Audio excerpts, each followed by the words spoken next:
Best moral stories. ஒரு ஊர்ல காந்தம்மா அப்படிங்கிற ஒரு அம்மா இருந்தாங்க.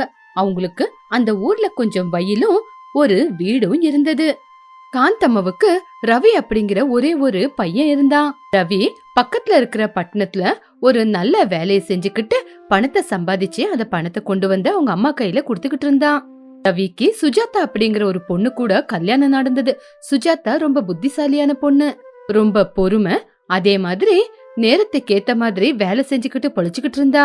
சுஜாதா கல்யாணமாயி அந்த வீட்டுக்கு வந்த நாள்ல இருந்து மாமியாரோட பழக்க வழக்கத்தை பார்த்து ஆச்சரியப்பட்டா. காந்தம்மா சாதாரணமான பிஸ்னரி கிடையாது. எச்ச கைய கூட காக்காவுக்கு காட்டாத அளவுக்கு பிசுனாரி. வீட்டுல இருக்கிற தானியங்களை எல்லாத்தையுமே யாருக்குமே தெரியாம ஒரு இடத்துல பூட்டி வச்சுக்கிட்டு இருந்தாங்க. ஒரு நாளைக்கு மருமகளுக்கு சமைக்க எவ்வளவு பொருள் வேணுமோ அதை மட்டும் டெய்லி கொடுத்துக்கிட்டு இருந்தாங்க. காந்தம்மா கையில ஒரு சின்ன பாத்திரத்தை வச்சுக்கிட்டு சுஜாதா கிட்ட இப்படி பேசிக்கிட்டு இருந்தாங்க. சுஜாதா, இங்க வாமா, இன்னைக்கு இந்த 2 காய் போட்டு குழம்பு வை போதும். அதே மாதிரி பருப்பு கொஞ்சமா போடு, எண்ணெயும் கொஞ்சமா விடு. எண்ணெய பார்த்து செலவு பண்ணுமா. முந்தா நேத்து தான் ரவி 1/2 லிட்டர் எண்ணெய் வாங்கிட்டு வந்தான். 1 வாரம் வரைக்கும் வரணும். சுஜாதா ஆச்சரியப்பட்டு, அத்தை அத்தை, இந்த 1 கிளாஸ் அரிசியில எல்லாருக்கும் சோறு பத்துமாத்த? அவரு மத்தியானத்துக்கு டிஃபனை வேற கொண்டு போறாரு. அவருக்கும் டிஃபனை கட்டி அனுப்பணுமே அத்தை. இங்க பாருமா பட்டணத்து பொண்ணு, ஆம்பளைங்க வேலை செய்யும் போது வயிறு நிறைய சாப்பிட்டா தூக்கம் வரும். கொஞ்சமா சாப்பிட்டாதான் புத்திசாலியா சுறுசுறுப்பா வேலை செய்வாங்க. அதனால நீ கொஞ்சமா போட்டு விடு. அதிகமா சமைச்சா அப்புறம் நைட்டுக்கு மிச்சமாயிடும். என்ன காசு என்ன மரத்திலேயே நம்ம விளைவிச்சுக்கிட்டு இருக்கோம்? சரி அத்தை, நீங்க எப்படி சொல்றீங்களோ அப்படியே சமைக்கிற அத்தை. அன்னைக்கு சுஜாதா எப்படியோ சமையலெல்லாம் செஞ்சு முடிச்சிட்டா. கொஞ்ச நேரத்துக்கு அப்புறம் வேலைக்கு போற புருஷனுக்கு உக்காந்து சாப்பாடு கொடுத்தா. ரவி சாப்பிடும்போது, என்ன சுஜாதா, குழம்புல உப்பே இல்ல, அது இல்லாம குழம்பு வேற தண்ணி மாதிரி இருக்கு. நான் சின்ன வயசா இருக்கும்போது எங்க அம்மா எனக்கு எவ்வளவு நல்லா சமைச்சு கொடுப்பாங்க தெரியுமா? எங்க அம்மா கிட்ட கேட்டு நீயும் நல்லா சமைக்க கத்துக்கலாம்ல அப்படின்னு சொன்ன உடனே அந்த நேரத்துல சுஜாதா எதுவுமே பேசாம மௌனமா இருந்தா. காந்தம்மா நடுவுல வந்து, இங்க பாருப்பா ரவி, இந்த காலத்து பொண்ணுங்க எல்லாம் எங்க சரியா சமைக்கிறாங்க? புத்தகத்துல பாக்குறாங்க, ஏதோ சமைக்கிறாங்க. அந்த காலத்துல நாங்க சமைச்ச மாதிரி வருமா? சரி சரி, நான் உன் பொண்டாட்டிக்கு கத்து கொடுக்கறேன். சரி, நீ சீக்கிரமா வேலைக்கு கிளம்பு. சுஜாதா அவளோட மனசுல, பொருளெல்லாம் ரூமுக்குள்ள வச்சு பூட்டு போட்டுட்டா எப்படிதான் ருசி வரும்? இவருகிட்ட சொல்லலான்னு பார்த்தா அவங்க அம்மாவை பத்தி குறை சொல்றேன்னு நினைப்பாரு. அம்மாவோட பிஸ்னாரித்தனம் அவருக்கு தெரியற மாதிரி செய்யணும். ஆனா யாருக்குமே தெரியாம பார்த்து பத்திரமா தான் செய்யணும். இப்படி நாட்கள் போய்கிட்டு இருந்துச்சு. காந்தம்மாவோட பிஸ்னாரித்தனம் நாளுக்கு நாள் அதிகமாயிக்கிட்டே போச்சு. நைட்ல லைட்ட கூட ரொம்ப நேரம் போட மாட்டாங்க. சோப்ப நிறைய செலவு பண்றோன்னு சின்னதா சோப்பு கொடுப்பாங்க. ஒரு நாள் நைட்டு நேரத்துல அதிசயமா ஒரு விஷயத்த பார்த்தா. நடு நைட்டு நேரத்துல எல்லாரும் படுத்து தூங்குற நேரத்துல காந்தம்மா மெதுவா எந்திரிச்சு யாருக்குமே தெரியாம சமையல் ரூம் பக்கத்துல இருக்கிற ஒரு ரூம திறந்தாங்க. மருமகளான சுஜாதா பின்னாடியே போனா. மாமியார தெரியாம கவனிச்சா. தனக்குள்ள தானே குசுகுசுன்னு பேசிக்கிட்டு ஒரு டப்பாவை திறந்து, அப்பா, வெறும் பருப்பு சாதம் சாப்பிட்டு சாப்பிட்டு வயிறெல்லாம் ஒரு மாதிரியா இருக்கு. அதனாலதான் நேத்து ரவி நெய் டப்பாவும் அந்த நெய் போட்ட மிட்டாய் டப்பாவும் கொண்டு வந்தப்போ யாருக்குமே தெரியாம இங்க ஒளிச்சு வச்சுட்டேன். இந்த டப்பாவை என் மருமக எங்கானா பாத்துட்டானா ஒரே நாள்ல சாப்பிட்டு காலி பண்ணிடுவா. இப்படி காந்தம்மா அந்த மிட்டாய வயிறு நிறைய சாப்பிட்டு நெய் போட்டு யாருக்குமே தெரியாம சாப்பாடையும் சாப்பிட்டாங்க. அத கவனிச்ச சுஜாதாவுக்கு அத்தையோட உண்மையான முகம் தெரிஞ்சு போச்சு.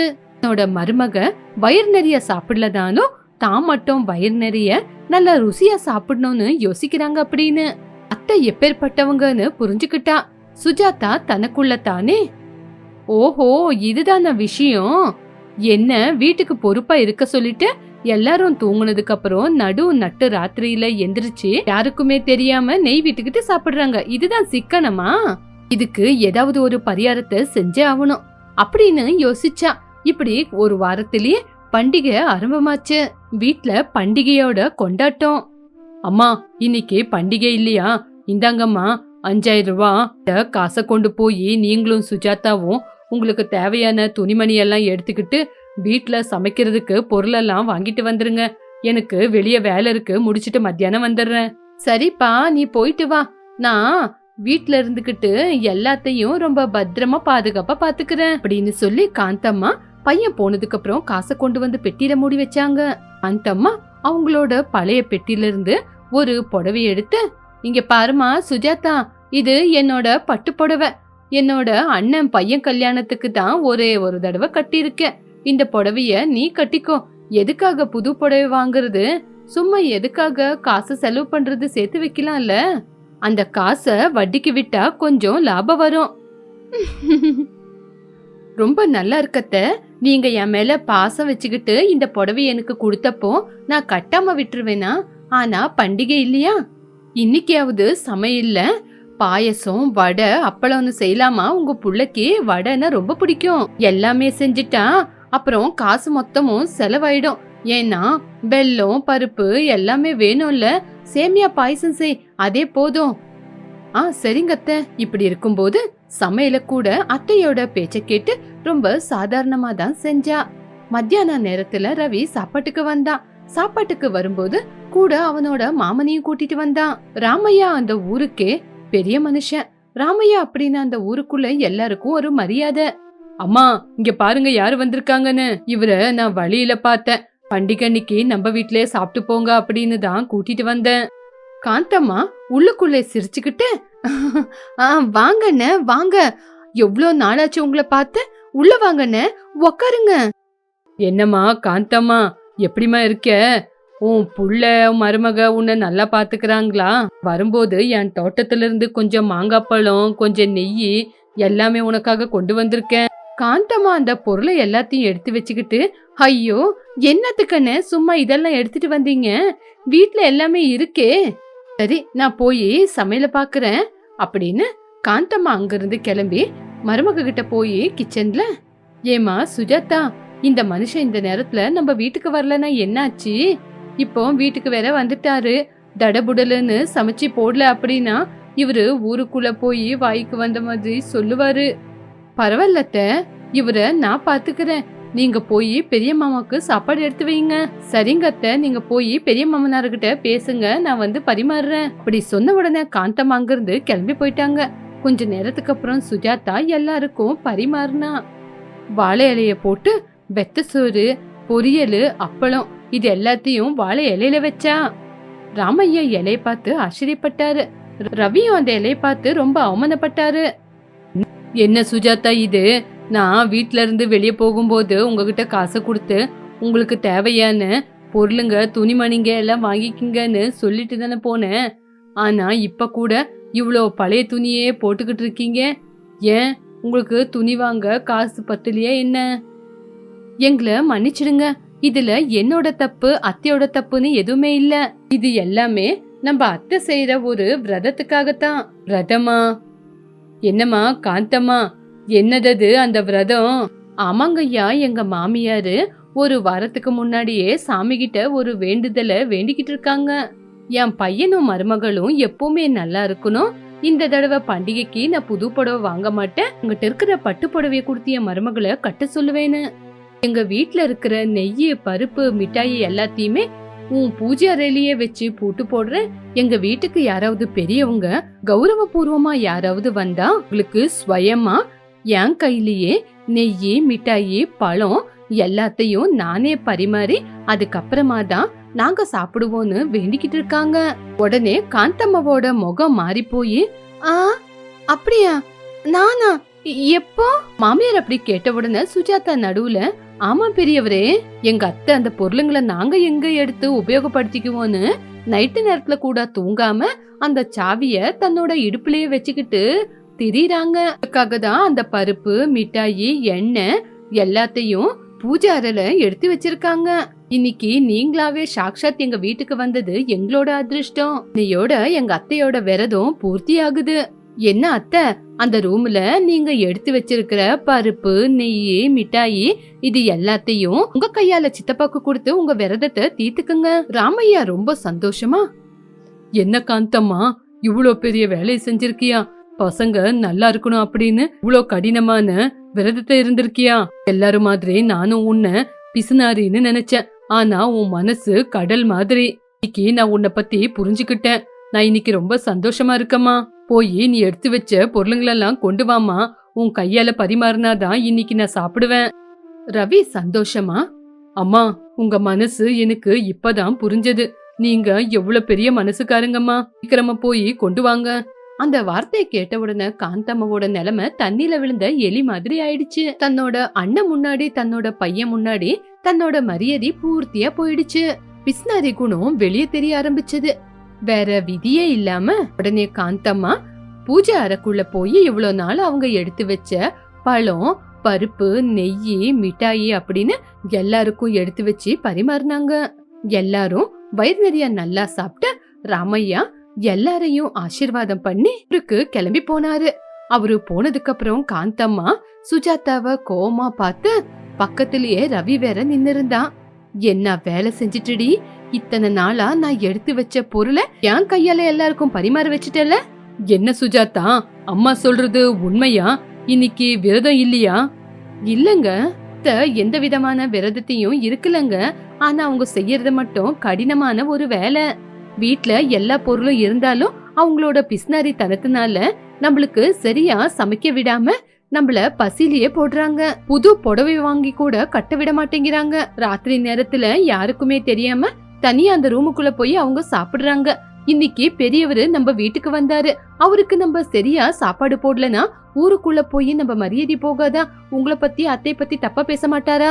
இந்த ஊருக்குள்ள உங்களோட கௌரவம், அத்தையோட கௌரவம் என்னைக்கும் குறையாத இருக்கிற மாதிரியும் அத்தை செஞ்ச தப்பு அவங்க புரிஞ்சுக்கணும் அப்படின்னு தான் நான் இன்னைக்கு விரதம்னு பொய் சொன்னேன். ரவி கவலைப்பட்டுக்கிட்டு, அம்மா உண்மையாமா?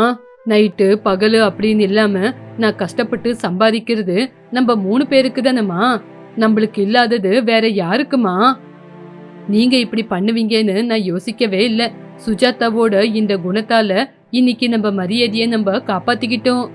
காந்தம்மா கண்ணுல கண்ணீர் விட்டுக்கிட்டு, என்ன மன்னிச்சிடுறா ரவி.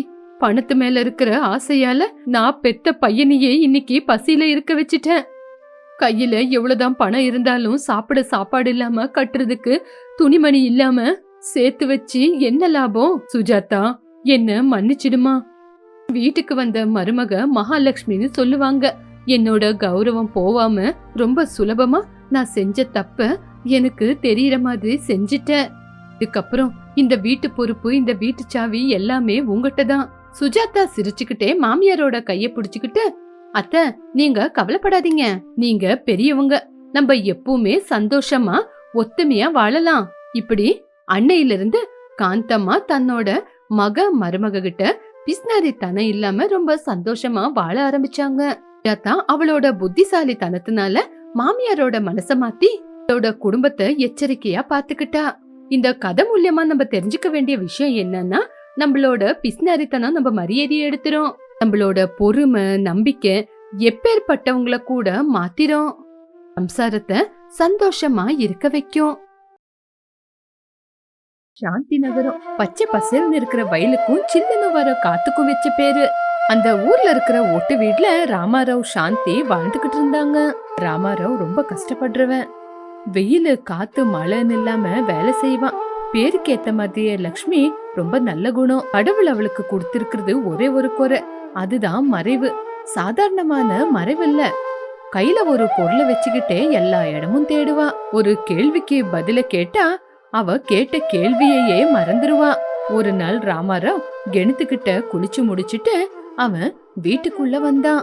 அப்பவே பக்கத்து வீட்டு பாப்பாவான கௌரி வேகமா லக்ஷ்மி வீட்டுக்கு வந்து, லக்ஷ்மி அத்தை, லக்ஷ்மி அத்தை. சமையல் அறையில வேலை செஞ்சுக்கிட்டு இருந்த லக்ஷ்மி அவசரமா வெளியே வந்து, என்னடி கௌரி, காலையில வந்து இவ்வளவு சத்தம் போட்டு கூப்பிடுற? ஏன் நீ ஸ்கூலுக்கு போலியா? அத்தை, இன்னைக்கு ஞாயிற்றுக்கிழமை எனக்கு ஸ்கூல் இல்ல. எங்க அம்மா குழம்பு தாளிக்க கருவேப்பிலை இல்லன்னு கேட்டுச்சு. தோட்டத்துல கொஞ்சம் பெரிச்சுக்கவா? எனக்கு எட்டாது, நீங்களே கொஞ்சம் பெரிச்சு தரீங்களா? ஓஹோ, அதான் சங்கதி. என் தங்கம் கேட்டா நான் கொடுக்க மாட்டேனா? இந்த ஊரு ஜனங்களுக்கே எங்க கருவேப்பிலை மரம்னா ரொம்ப பிடிக்கும். இப்பவே பெரிச்சு தரேன், நீ கொஞ்ச நேரம் அப்படி உக்காரு அப்படின்னு லக்ஷ்மி வீட்டுக்குள்ள வந்தா. அந்த நேரம் பார்த்து வந்த ராமாராவ் கௌரிய பார்த்து சிரிச்சான். இப்படி 2 நிமிஷத்துக்கு அப்புறம் லக்ஷ்மி வீட்டுக்குள்ள இருந்து ஒரு சொம்பு நிறைய பச்சை தண்ணிய எடுத்துக்கிட்டு வந்து, கௌரி வெயில் அதிகமா இருக்கு. இந்த சொம்பு தண்ணி குடி. எங்க கிணறு தண்ணி அமிர்த மாதிரி இருக்கும்.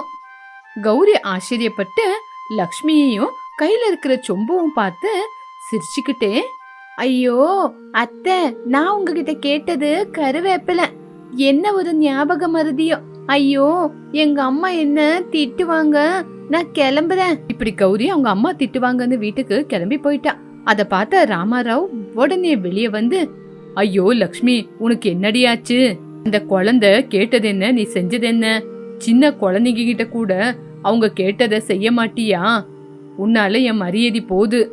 ஐயோ ஆமாங்க, அந்த குழந்தை என்கிட்ட கருவேப்பிலையே கேட்டுச்சு.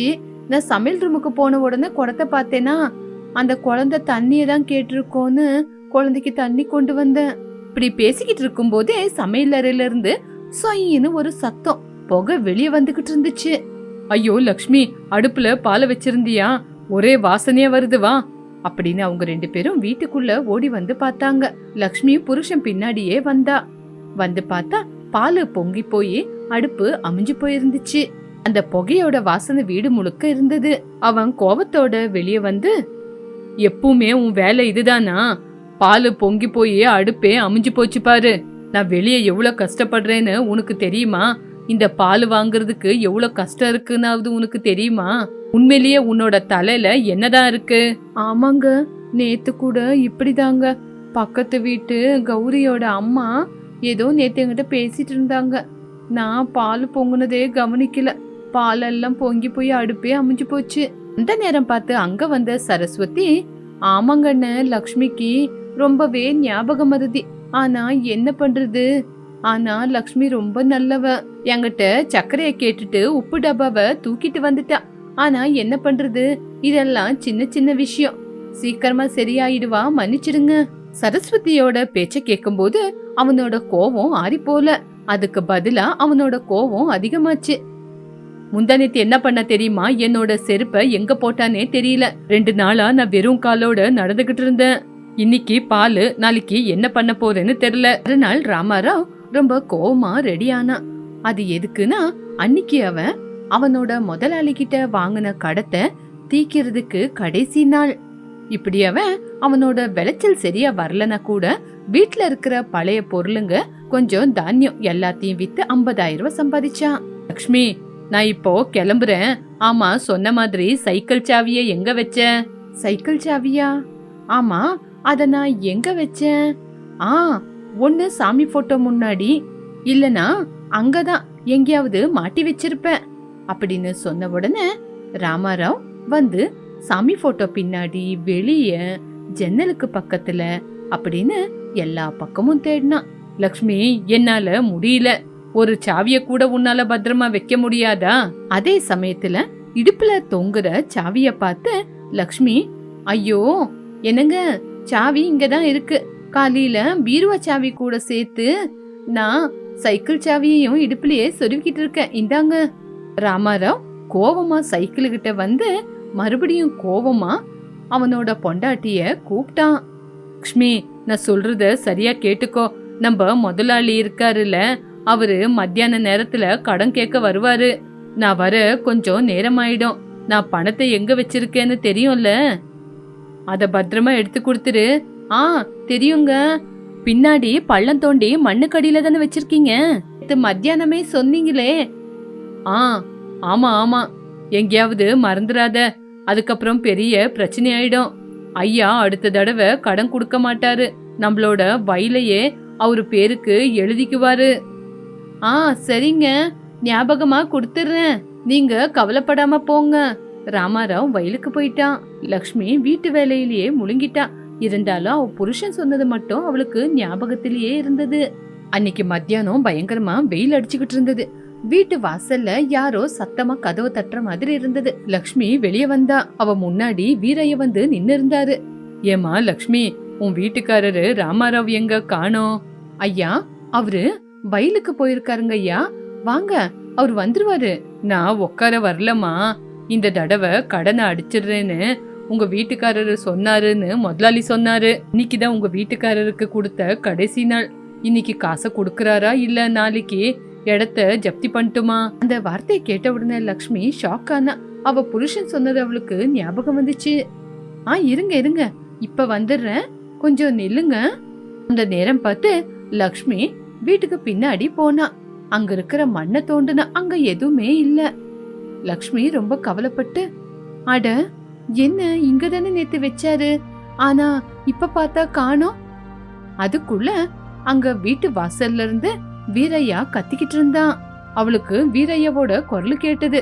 ஏமா, எங்கம்மா காசு? வீட்டுக்குள்ள கணக்க போட்டுக்கிட்டு இருக்கியா? சீக்கிரமா கொண்டு வா. லக்ஷ்மிக்கு அழுக வந்துருச்சு.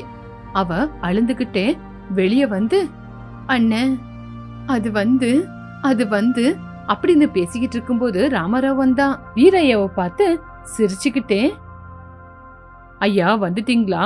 நான் உங்களுக்காக தான் பணத்தை கொடுக்கறதுக்காக வயல்ல இருந்து சீக்கிரமா வந்தேன். லக்ஷ்மி பணத்தை கொடுத்தியா?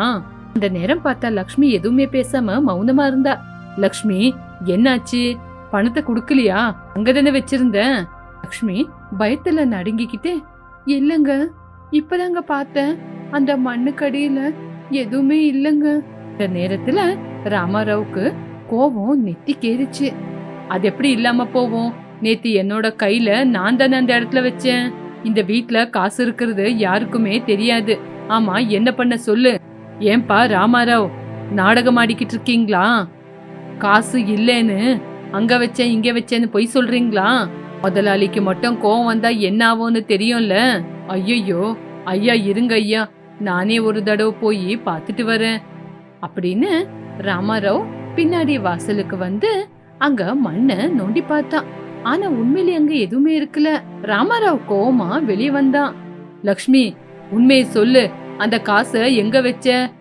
எங்கேயாவது ஞாபக மருதியால மறுபடியும் காசை எடுத்தியா? என்ன பண்ண சொல்லு. லக்ஷ்மி எதுவுமே பேசாம, எங்க எனக்கு எதுவுமே ஞாபகம் வரலங்க. அந்த நேரம் பார்த்து அங்கேயே சரஸ்வதி அங்க நின்னு எல்லாத்தையும் கேட்டுக்கிட்டு இருந்தா. அங்க இருந்த சரஸ்வதி இப்படி சொன்னா, ஐயோ பாவம் லக்ஷ்மி, 50,000 ரூபாய் அப்படின்னா சும்மா வந்துருமா? லக்ஷ்மிக்கு ஞாபகம் இல்லையோ என்னவோ. அண்ணா போனா போட்டோம், போலீஸ் ஸ்டேஷன்ல கம்ப்ளைண்ட் கொடுத்தா அவங்க தேடி தருவாங்க. அந்த நேரம் பார்த்து லக்ஷ்மிக்கு போலீஸ் அப்படின்னு சொன்ன உடனே பயம் வந்துருச்சு. உடனே அவளுக்கு ஒரு யோசனை வந்துச்சு. ஐயோ கடவுளே, ஏங்க ஞாபகம் வந்துருச்சுங்க, ஞாபகம் வந்துருச்சு. என்ன ஞாபகம் வந்துச்சு? சீக்கிரமா சொல்லு. ஏங்க, இன்னைக்கு காலையில வீரையா அவங்க வெளியே எங்கோ புறப்பட்டு போய்கிட்டு இருந்தாங்க. இந்த வழியாதாங்க போனாங்க. அவங்கள பார்த்த உடனே காசோட ஞாபகம் வந்துருச்சு. நான் தான் மண்ணுக்குள்ள இருந்தா ஏதாவது ஆயிடும், எலிங்க ஏதாவது நோண்டிடும்னு எடுத்து எங்க வச்ச? மறுபடியும் மறந்துடக்கூடாது அப்படின்னு அந்த காசை எடுத்து கடவுளுக்கு தெரிஞ்ச மாதிரியே இருக்கட்டும் அப்படின்னு பின்னாடி துளசி செடி கிட்ட வச்சங்க. பின்னாடியா?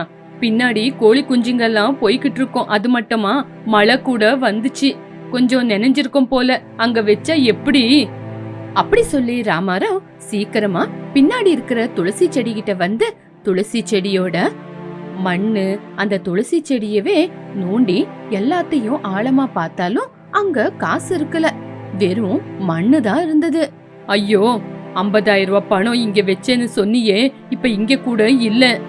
போதும் ராமாராவ், உன்னோட பொண்டாட்டியோட ஞாபக மருதி நாடகம் நிறுத்து. உன் கையில பணம் இல்ல, ஒண்ணுமே இல்ல.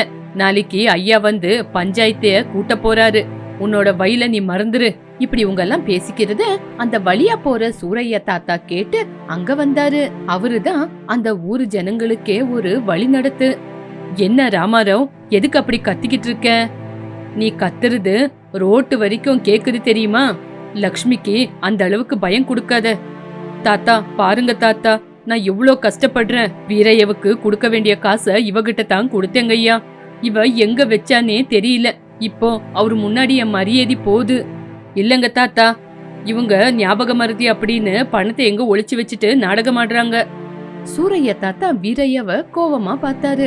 வீரையா, அதிகமா பேசாத. ராமையா அந்த மாதிரி கிடையாது.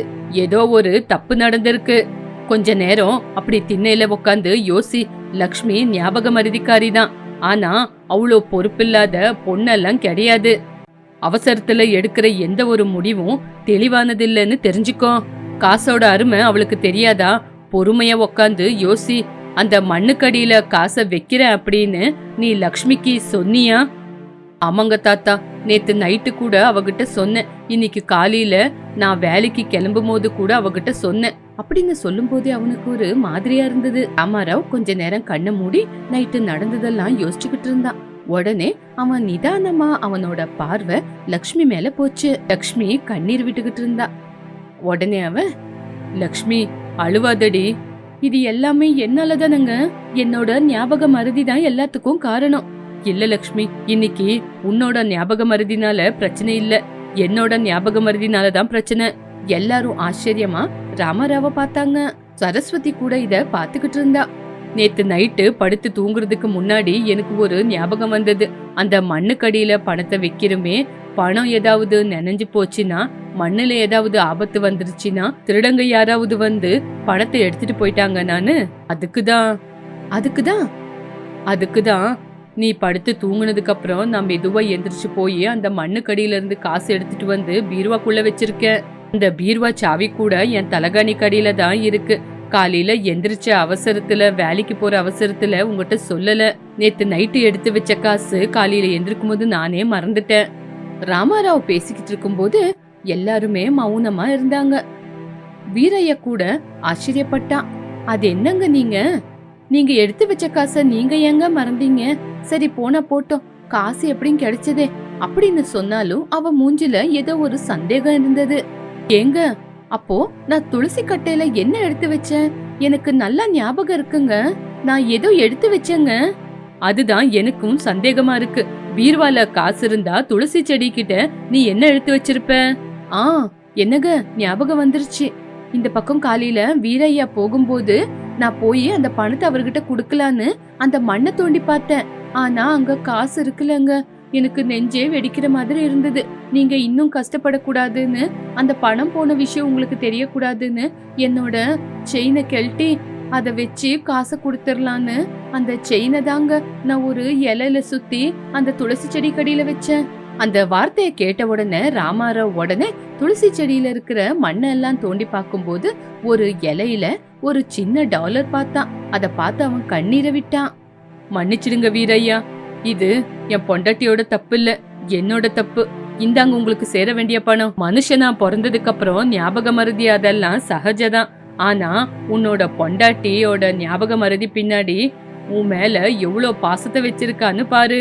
உன்னோட மரியாதை போக கூடாதுன்னு அவ தியாகம் பண்ணிருக்கா. அந்த தியாகம் ரொம்ப பெருசு. வீரையா பணத்தை எடுத்துக்கிட்டு போனதுக்கு அப்புறம் சூரையா தாத்தா சிரிச்சுக்கிட்டே இப்படி சொன்னாரு.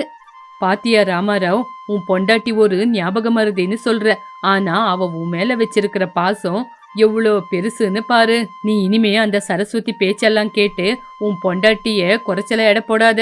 ராமாராவ் லக்ஷ்மி கிட்ட வந்து, என்ன மன்னிச்சிடு லக்ஷ்மி, எனக்கும் ஞாபக மருதி இருக்கு. நீ பொருளை வச்சது மறந்தாலும் என் மேல இருக்கிற பாசத்தை, தர்மத்தை நீ மறக்கல. இனிமே உன்னோட ஞாபக மருதி எனக்கு கோவமா இல்லாம உன்னோட அன்பா இருக்கும். இனிமே நம்ம 2 பேரும் என்னதான் இருந்தாலும் சந்தோஷமா புரிஞ்சுக்கலாம் அப்படின்னு சொன்ன உடனே லக்ஷ்மி சிரிச்சா. அந்த சிரிப்புல அவ புருஷன் மேல இருக்கிற அன்பு தெரிஞ்சது. இந்த கதை மூலியமா நம்ம என்ன தெரிஞ்சுக்கணும் அப்படின்னா, எந்த மனுஷனா இருந்தாலும் ஏதாவது ஒரு குறை இருக்கும். அந்த குறைய பெருசா கோவத்தோட பார்க்காம அன்போட பார்த்தா அவங்களோட நல்ல குணம் கூட நம்மளுக்கு தெரிய வரும். நம்மளுக்கு மத்தவங்க தப்பு மட்டும் தான் தெரியும், ஆனா நம்மளும் தப்பு பண்ணுவோம்னு நம்ம கொஞ்சம் உக்காந்து யோசிக்கணும். அந்த உண்மைய நம்ம ஒத்துக்கணும். கோவத்தோட யோசிச்சு அவசரப்பட்டு முடிவெடுக்கிறதுக்கு நிதானமா யோசிச்சு முடிவெடுக்கணும்.